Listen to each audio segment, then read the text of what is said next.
Everybody,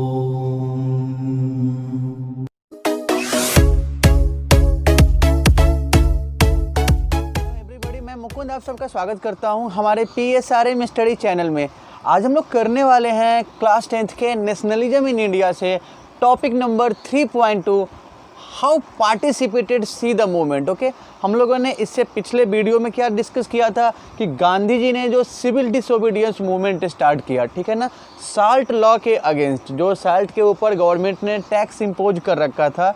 तो गांधी जी ने Lord Irwin को एक लेटर लिखा जिसमें गांधी जी ने टोटल 11 डिमांड्स किए थे, ठीक है। इरविन ने गांधी जी के सारे डिमांड को रिजेक्ट कर दिया, ठीक है।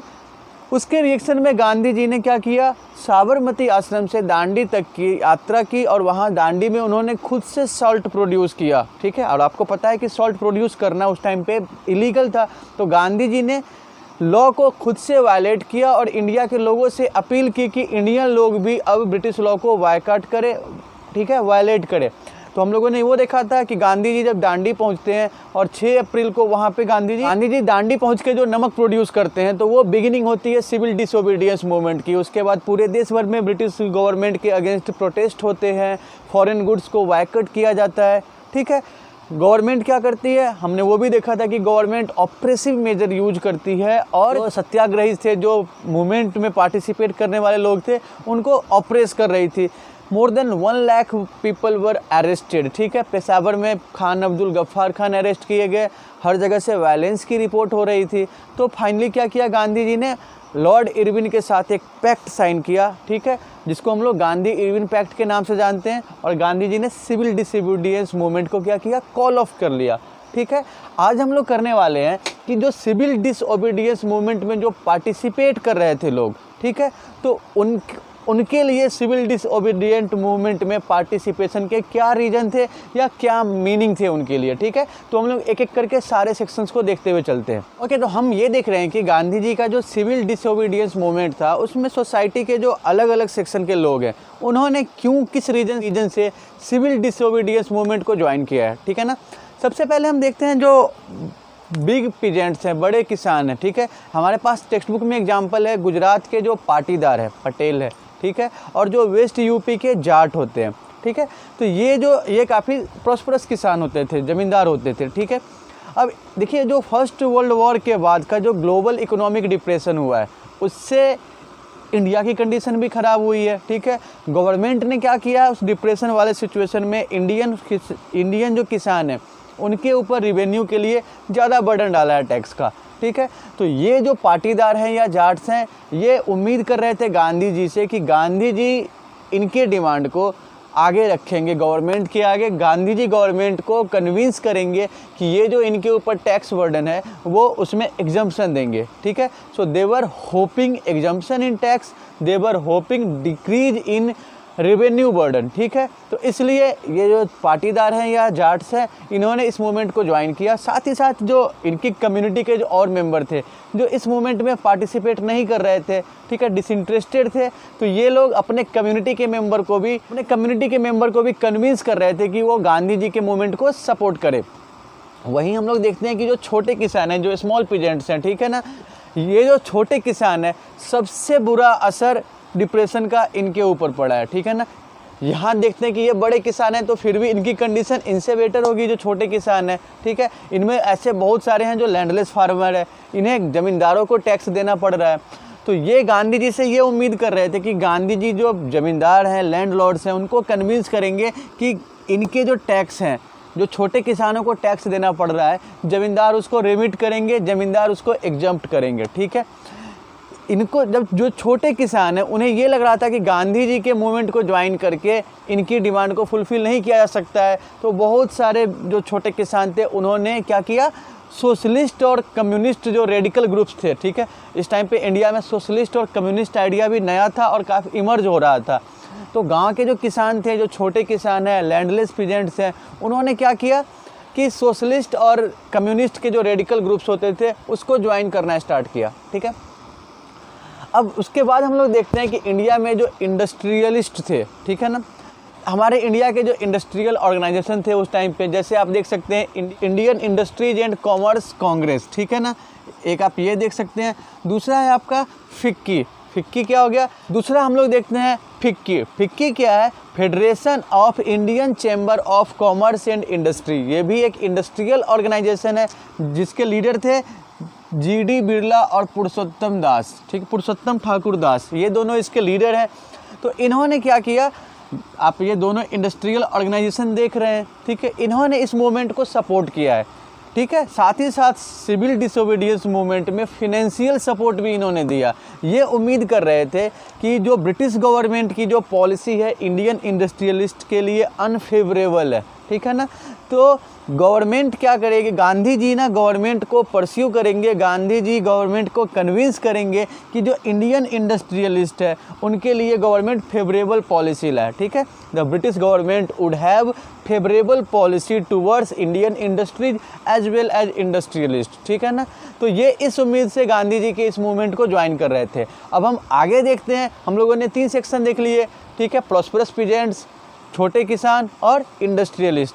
इसके बाद हम लोग देखते हैं, ओके, तो इसके बाद हम लोग क्या देखते हैं कि जो इंडियन इंडस्ट्रियलिस्ट थे उन्होंने कांग्रेस को ज्वाइन किया, उन्होंने कांग्रेस को सपोर्ट किया, गांधी जी के मूवमेंट को फिनेंशियल सपोर्ट दिया। तो इससे क्या था, जो इंडस्ट्रियलिस्ट के पार्टिसिपेशन थे उससे जो स्मॉल वर्कर्स थे उन्हें कहीं ना कहीं ये डर था कि गांधी जी के मूवमेंट में उनके इंटरेस्ट को सही जगह नहीं मिलेगी। जो वर्कर्स की डिमांड है, चाहे वो वेज जो उनको लो मिलता था वो ज़्यादा हो, चाहे वर्किंग कंडीशन को लेके, तो आपको पता है कि जो इंडस्ट्रियलिस्ट हैं और वर्कर हैं इन दोनों के इंटरेस्ट क्या होते हैं, अपोजिट होते हैं, ठीक है। और गांधी जी लेबर को सपोर्ट करना चाहते थे, गांधी जी ने लेबर्स के जो मूवमेंट हुए थे छोटा नागपुर माइंस में उसको भी सपोर्ट किया, लेकिन कांग्रेस अपने एजेंडा में लेबर्स के डिमांड को इंक्लूड नहीं करना चाह रही थी। उस कांग्रेस को ये डर था कि लेबर्स की डिमांड को जब इंक्लूड किया जाएगा तो इससे क्या होगा, जो इंडस्ट्रियलिस्ट कांग्रेस में है वो नाराज़ हो जाएंगे, ठीक है ना। और इंडस्ट्रियलिस्ट से क्या मिलता है, पार्टी को डोनेशन मिलता था, तो इसलिए कांग्रेस को ये लग रहा था कि वर्कर्स के डिमांड को अपने एजेंडे में इंक्लूड नहीं करना चाहिए, ठीक है ना। तो इसलिए स्मॉल जो वर्कर्स हैं, ठीक है, वो जो वर्किंग क्लास, जो इंडस्ट्रियल वर्किंग क्लास है वो गांधी जी के इस मूवमेंट में बहुत ज़्यादा सपोर्ट नहीं करते हैं, ठीक है ना। Even Congress was reluctant to include workers demand fearing the reaction of industrialist, ठीक है। देखिए इस मोमेंट में जो सबसे ज़्यादा नोट करने वाली बात थी वो है औरतों का पार्टिसिपेशन, चाहे वो अर्बन साइड में हो चाहे वो रूरल साइड में हो। गांधी जी के कॉल पे, ठीक है, अर्बन इंडिया हो या रूरल इंडिया हो, हर जगह से औरतों ने पार्टिसिपेट किया, ठीक है। So the participation of women in urban as well as rural area was an important thing in the movement, ठीक है। गांधी जी ने जो कॉल किया लोगों को ज्वाइन करने के लिए, तो अर्बन एरिया में देखते हैं तो ये जो वुमेन पार्टिसिपेट कर रही थी, ठीक है, इनमें से ज़्यादातर हाई क्लास फैमिली से थे। वही गांव की जो औरतें थी, जो रूरल एरिया में देखते हैं तो यहाँ पे भी जो औरतें थी वो लैंडलॉर्ड्स फैमिली से थे, ठीक है। इनमें से बहुत सारी औरतें ऐसी थी जो कभी घर से बाहर नहीं निकली थी, ठीक है। आप टेक्स्ट बुक में एक इमेज देख सकते हैं पेज नंबर 67 पे, ठीक है। यहाँ पे आप देख सकते हैं कि गांधी जी के जो प्रोटेस्ट थे, गांधी जी के मूवमेंट में औरतों ने पार्टिसिपेट किया, डेमोन्स्ट्रेशन में शामिल हुए, रोड पे आए, ठीक है, मार्च में शामिल हुए। इनमें से ऐसी बहुत सारी औरतें थी जिन्होंने कभी घर से बाहर कदम नहीं रखा था, लेकिन गांधी जी के कॉल पे वो बाहर आए, ठीक है। औरतों को ये लग रहा था कि जो गांधी जी का कॉल है, गांधी जी का मूवमेंट है, उसमें पार्टिसिपेट करके वो अपने कंट्री को सर्व कर रही है, ठीक है। गांधी जी के कॉल पे बाहर आना, गांधी जी के कॉल को ज्वाइन करना एक सीक्रेट सर्विस है अपने नेशन के लिए, ठीक है। तो इन्होंने अपने पार्टिसिपेशन को, women considered their participation in the movement as a secret service to the nation, ठीक है ना। तो हम क्या देख रहे हैं कि इस गांधी जी के मूवमेंट में, सिविल डिसोबीडियंस मूवमेंट में सोसाइटी के अलग अलग सेक्शन है, चाहे वो बड़े किसान हो, चाहे वो छोटे किसान हो, चाहे वो इंडस्ट्रियलिस्ट हो, चाहे वो वर्कर्स हो, चाहे वो फीमेल, चाहे वो वुमेन्स हो, सब पार्टिसिपेट कर रहे हैं और सबके अपने अपने वहाँ पे इंटरप्रिटेशन है, सबकी अपनी अपनी अंडरस्टैंडिंग है गांधी जी के मूवमेंट को लेके, ठीक है।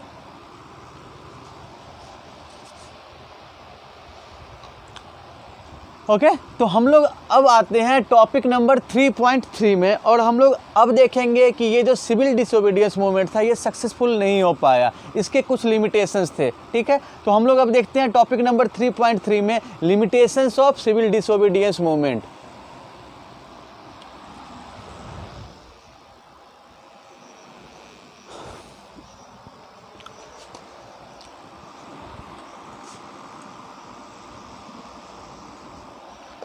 ओके, तो हम लोग बात करते हैं सिविल डिसोबीडियंस मूवमेंट के लिमिटेशंस को, ठीक है।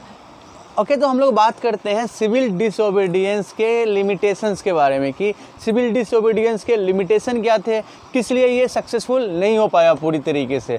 तो हम ना एक ग्रुप देखते चलते हैं अनटचेबल्स का, ठीक है। हमारे सोसाइटी में उस टाइम पे कास्टिस्ट सेंटिमेंट्स हमारे सोसाइटी में कास्टिस्ट सेंटिमेंट या कास्टिज्म उस टाइम पे काफ़ी ज़्यादा ट्रेंड में था, सोशल ट्रेंड में था कास्टिज्म, ठीक है ना। तो कुछ ऐसे कास्ट थे जिनको इन्फीरियर समझा जाता था, ठीक है। अब गांधी जी ने क्या देखा कि अगर इंडिया के लोगों को यूनाइट करना है तो सोसाइटी के हर एक सेक्शन को साथ लाना होगा, और ये जो सिस्टम है एक सोशल एविल है अनटचेबिलिटी का, ठीक है, जिसमें कुछ कास्ट के लोगों को इन्फीरियर समझा जाता है, ठीक है, उनके टच तक को अवॉइड किया जाता है। तो गांधी जी ने सोसाइटी को यूनिट करने के लिए गांधी जी ने एक बुक लिखी हरिजन नाम से, ठीक है। और गांधी जी ने क्या किया, हरिजन में गांधी जी ने आइडिया दिया कि अगर सोसाइटी से अनटचेबिलिटी को ख़त्म नहीं किया गया, एलिमिनेट नहीं किया गया, तो इंडिया में स्वराज अगले 100 साल तक नहीं आएगा, ठीक है। If untouchability would not be eliminated from the society, Swaraj would not come in next 100 years, ठीक है। गांधी जी को लग रहा था कि सोसाइटी के लोगों को यूनाइट करने की ज़रूरत है। सोसाइटी में ये जो सोशल डिस्क्रिमिनेशन है, ये जो कास्टिज्म की भावना है, अनटचेबिलिटी वाला सिस्टम है, इसको ख़त्म किया जाए। ओके, गांधी जी ने जो ये अनटचेबल्स थे, जो 1930 के अराउंड में अपने आप को दलित कहना स्टार्ट किया जिन्होंने, ठीक है, तो गांधी जी ने दलित को या अनटचेबल्स को हरिजन कहना शुरू किया। देखिए, वर्ड्स का बड़ा इंपॉर्टेंस होता है, ठीक है, सिंबॉलिक इंपॉर्टेंस बहुत ज़्यादा है। अब आप अगर देख लीजिए, एक ही सेक्शन के लोगों को अछूत कह रहे हैं और हरिजन कह रहे हैं, तो कितना बड़ा सिग्निफिकेंट चेंज आपको दिखाई देता है, ठीक है ना। जहाँ अछूत में आपको लगता है कि उसके टच को भी वो टच करने के लायक भी नहीं है, वहीं हरिजन में क्या लगता है कि हरि के जन है, ठीक है। तो सोसाइटी के अंडरस्टैंडिंग को चेंज करना है। गांधी जी ने वही सिंबल यूज किए, वही आइडियल्स यूज किए, ठीक है ना। तो गांधी जी ने क्या वर्ड यूज किया दलित के लिए, हरिजन, ठीक है। गांधी जी ने एक बुक भी लिखी है, बुक का नाम है हरिजन। गांधी जी ने अनटचेबिलिटी को सोसाइटी से ख़त्म करने की बात की, ठीक है। गांधी जी ने क्या किया, गांधी जी ने जो अपर कास्ट के लोग थे, जो हाई क्लास के लोग थे, उनको भी कन्विंस किया कि वो लोग सोसाइटी से ऐसी फीलिंग्स को हटाए और इन्फीरियर जिसको वो समझते आए हैं उनके साथ मिले, यूनाइट हो, ताकि इंडिया में नेशनलिज्म को स्प्रेड किया जा सके, स्वराज हासिल किया जा सके, ठीक है ना। यूनिटी चाहिए नेशनलिज्म के लिए, और यूनिटी तभी आएगी जब समाज के सारे सेक्शन के लोग यूनाइट होंगे, ठीक है। गांधी जी ने जो ये अनटचेबल्स की एंट्री बैन थी, टेम्पल्स में, पब्लिक जो प्लेसेस हैं, टैंक्स हैं, वेल्स हैं, तो उन सब जगह पे इनकी एंट्री और इनके एक्सेस के लिए गांधी जी ने सोसाइटी से डिमांड किया, अपील की लोगों से, ठीक है। इवन गांधी जी ने खुद से टॉयलेट साफ़ किया, ग्लोरीफाई करने के लिए कि जो भंगी जो सफाई करते थे, तो उनके जॉब को रिकॉग्नाइज करने के लिए, उनके जॉब को सोसाइटी में रिस्पेक्ट दिलाने के लिए गांधी जी ने खुद से टॉयलेट साफ़ किया, ठीक है।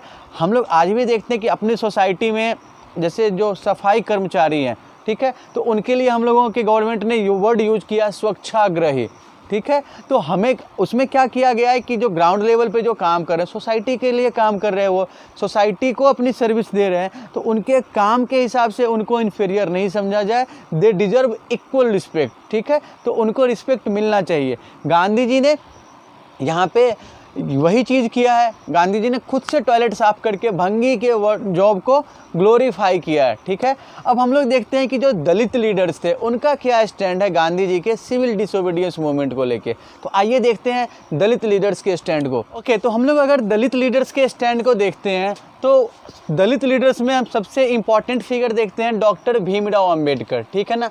दलित लीडर्स जो थे वो डिमांड कर रहे थे एक सेपरेट इलेक्टोरेट के लिए। उन्हें लगता था कि अगर दलितों को सेपरेटली इलेक्टोरेट मिले, सेपरेट इलेक्टोरल मिले, तो दलितों की जो प्रॉब्लम है वो ख़त्म हो जाएगी, ठीक है ना। अंबेडकर की बात करते हैं तो अंबेडकर ने डिमांड किया separate electorate system for Dalits, ठीक है ना। अंबेडकर ये समझ रहे थे, अंबेडकर का ये मानना था कि अगर दलितों के लिए सेपरेट इलेक्टोरेट का सिस्टम होगा तो दलितों की सारी प्रॉब्लम खत्म हो जाएगी, ठीक है। गांधी जी का और अंबेडकर का ओपिनियन डिफर था, इनके बीच में आइडियोलॉजिकल डिफरेंसेस थे, इसलिए सेकेंड राउंड टेबल में गांधी जी वापस आ गए थे। हम लोगों ने पीछे पढ़ा था कि सेकेंड राउंड टेबल भी फेल हुआ था, तो सेकेंड राउंड टेबल में गांधी जी और अंबेडकर के ओपिनियन टोटली डिफरेंट थे, जो सेकेंड राउंड टेबल के फेल होने का भी एक रीज़न बना। डॉक्टर अंबेडकर ने डिप्रेस्ड क्लास एसोसिएशन नाम से एक संगठन बनाया दलितों के इंटरेस्ट के लिए, दलितों के वेलफेयर के लिए, ठीक है ना। डॉक्टर अंबेडकर ने कौन सा ऑर्गेनाइजेशन बनाया है, तो याद रखिएगा, depressed class association, okay, to uplift the Dalits in society for betterment of Dalits. Doctor Ambedkar founded depressed class association, okay. He had a different view from Gandhi ji in the second round table, okay. Dr. Ambedkar demanded a separate electorate for Dalits, ठीक है। गांधी जी को ये लग रहा था कि जो अगर अंबेडकर की जो डिमांड है उससे ड्रॉबैक क्या है, उससे नुकसान क्या होगा, इंडिया का होगा, क्योंकि जो अभी मूवमेंट चल रहा है गांधी जी का उससे दलित से अलग हो जाएंगे तो क्या होगा, वहाँ पे इंडिया की यूनिटी जो है वो डिवाइड हो जाएगी, ठीक है। ब्रिटिश गवर्नमेंट अंबेडकर की डिमांड को एक्सेप्ट करने के लिए रेडी थी, ठीक है। गांधी जी को ये डर था कि अगर अंबेडकर की डिमांड मान ली जाती है तो उनका जो मूवमेंट है वो कमज़ोर हो जाएगा, इंडिया के जो लोग हैं वो क्या हो जाएंगे, डिसइंटीग्रेट हो जाएंगे, दलित जो हैं वो गांधी जी के मूवमेंट से अलग हो जाएंगे, ठीक है। तो गांधी जी ने अंबेडकर की डिमांड से काफ़ी नाराज़ थे, काफ़ी दुखी थे। गांधी जी ने क्या किया, फास्ट की घोषणा की। अंबेडकर के इस डिमांड के अगेंस्ट गांधी जी ने आमरण अनशन किया, ठीक है। Gandhi ji went on a fast on to the death against the demands raised by doctor Ambedkar about separate electoral system for Dalits, ठीक है। अब ना गांधी जी के आमरण अनशन के दबाव में अंबेडकर को अपना ये डिमांड वापस लेना पड़ा, ठीक है। आपको पता है कि गांधी जी उस टाइम कंट्री के सबसे पॉपुलर चेहरे हैं, ठीक है। गांधी जी के पीछे पूरा देश है, देश के लोग हैं, तो अंबेडकर को भी अपनी इमेज की चिंता है कि अगर गांधी जी को कुछ हो जाता है तो अंबेडकर जी की इमेज ख़राब हो जाएगी, ठीक है ना। तो अंबेडकर जी दबाव में आके गांधी जी के डिसीजन के अगेंस्ट नहीं जाते हैं और गांधी जी के साथ अंबेडकर का एक पैक्ट होता है जिसको हम लोग पूना पैक्ट के नाम से जानते हैं, पूना पैक्ट ऑफ 1932, ठीक है ना। Poona pact 1932 it was a pact between Gandhi and Ambedkar. यहाँ पे क्या हुआ, गांधी जी ने क्या किया, अंबेडकर की जो डिमांड थी रिजर्व्ड सीट्स फॉर दलित, इसको गांधी जी ने एग्री किया, ठीक है। इस डिमांड पे गांधी जी एग्री हो गए, लेकिन जो अंबेडकर की डिमांड थी सेपरेट इलेक्टोरेट, जहाँ पे रिजर्व्ड सीट होगा, जहाँ से दलित कैंडिडेट ही खड़े होंगे, पार्टिसिपेट करेंगे लेजिस्लेटिव इलेक्शन में और दलित वोटर्स ही वोट करेंगे, ये डिमांड थी अंबेडकर की। तो गांधी जी इसके अगेंस्ट थे। गांधी जी ने ये कहा कि रिजर्व्ड सीट्स होंगे दलित कैंडिडेट के लिए, लेकिन जनरल इलेक्टोरेट होगा, वोट सभी करेंगे। तो ये डिसीजन दोनों में वहाँ पे आता है पूना पैक्ट में, जो 1932 में होता है, ठीक है। उसके बाद अब हम लोग देखेंगे कि हम लोगों ने दलित लीडर्स का स्टैंड देखा है, अब हम लोग देखेंगे कि जो हिंदू और मुस्लिम्स थे, जो मुस्लिम ऑर्गेनाइजेशन थे, मुस्लिम लीडर्स थे, उनके क्या स्टैंड होते हैं गांधी जी के सिविल डिसोबीडियंस मूवमेंट में।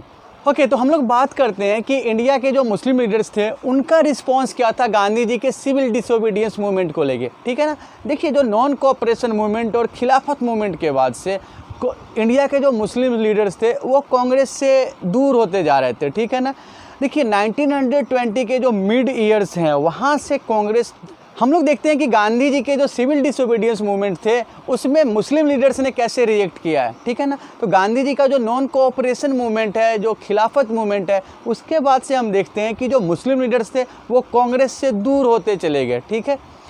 देखिए यहाँ पे क्या है ना कि मिड 1920 से आप देखिएगा तो कांग्रेस ना ज़्यादातर हिंदू रिलीजियस जो ऑर्गेनाइजेशन है, हिंदू रिलीजियस ऑर्गेनाइजेशन के कांटेक्ट में ज़्यादा आई, ठीक है। कांग्रेस का लिंक हिंदू रिलीजियस ऑर्गेनाइजेशन से होता गया, ठीक है। तो जैसे जैसे कांग्रेस हिंदुओं के करीब आती गई, मुस्लिम लीडर्स क्या हुए, कांग्रेस से अलग होने लगे, ठीक है। 1930 में मोहम्मद इकबाल, ठीक है ना, मोहम्मद इकबाल ने मुस्लिम्स के लिए सेपरेट इलेक्टोरल सिस्टम की डिमांड की, ओके। सेपरेट इलेक्टोरेट का मतलब हम समझते हैं कि मुस्लिम रिप्रेजेंटेशन होगा, इलेक्शन में मुस्लिम कैंडिडेट होंगे और उनको वोट भी मुस्लिम्स करेंगे, ठीक है ना।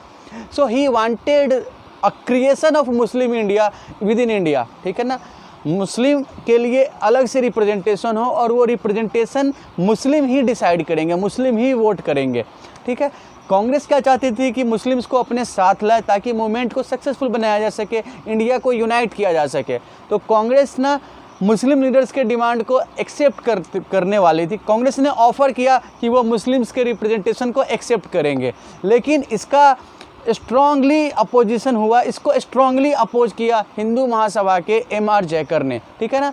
साथ ही साथ आप क्या देखते हैं कि ये जो मुस्लिम लीडर्स थे, they were more concern about their status of minority as well as their religious and cultural identity and they wanted to promote it through the representation, ठीक है ना। वो मुस्लिम्स के लिए सेपरेट रिप्रेजेंटेशन चाह रहे थे ताकि वो मुस्लिम का जो माइनॉरिटी का स्टेटस है उसको सिक्योर कर सके, मुस्लिम्स के लिए अलग से राइट्स ले सके, ठीक है। साथ ही साथ हम लोग क्या देखते हैं कि उस टाइम पे देश के अलग अलग रीजन में काफ़ी ज़्यादा कम्युनल क्लैशेज हुए हैं, ठीक है। हिंदू और मुस्लिम के बीच में काफ़ी राइट्स हुए हैं। तो एक ना हिंदू और मुस्लिम के बीच में डिस्ट्रस्ट था, वहाँ पे एक ना रिलेशन में विश्वास की कमी थी, हिंदू मुस्लिम के बीच में गैप काफ़ी बढ़ता जा रहा था। तो ये सारे रीजन से क्या थे कि जो मुस्लिम लीडर्स थे उनका रिस्पॉन्स काफ़ी ल्यूक वार्म था, ठीक है। All these factors were responsible for the lukewarm response of Muslim leaders towards the Gandhian civil disobedience movement. Okay? तो आज के टॉपिक में हम लोगों ने क्या देखा है कि सोसाइटी के अलग अलग सेक्शन का गांधी जी के सिविल डिसोबीडियंस मूवमेंट को लेके क्या रिएक्शन थे, ठीक है ना। चाहे वो प्रॉस्परस पीजेंट सेक्शन हो, चाहे वो लोअर पीजेंट सेक्शन हो, चाहे वो इंडस्ट्रियलिस्ट हो, चाहे वो वर्कर्स हो, चाहे वो दलित्स हो, हरिजन हो, चाहे वो मुस्लिम हो, ठीक है। मैं उम्मीद करता हूँ कि आज के टॉपिक को आपने काफ़ी अच्छे से समझ लिया होगा। अगर फिर भी कोई प्रॉब्लम आती है तो आप स्क्रीन पे फ्लैश हो रहे व्हाट्सएप नंबर पे अपने प्रॉब्लम शेयर कर सकते हैं। साथ ही साथ अगर आपको ये वीडियो पसंद आया तो आप हमारे चैनल को लाइक और सब्सक्राइब करेंगे।